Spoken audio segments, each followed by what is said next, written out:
মাছের বাজারে এখনো বাজারই বসেনি, আমরা চলে এসেছি। এখানে একটা দাদা কাঁকড়া বিক্রি করছে। আমি কলকাতা থেকে আমার বরকে বলে এসেছি কাঁকড়া খাবো। এই যে কাঁকড়া। কটা নেবো? 4টে নিয়ে নাও। আমি খাবো না।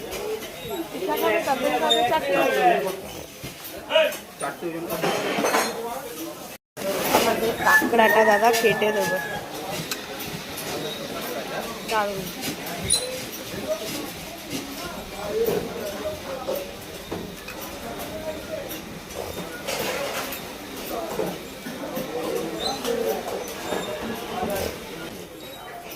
মেয়েদের মাথায় বলিনি, কিন্তু মেয়ে কাঁকড়া বলে। যা তা অনেক হয়ে যাবে আমাদের, বেশি 1 কিলো নিয়ে কি হবে? না না, পিস হিসেবেই ঠিক আছে, কেননা মাংস তো অর্ডার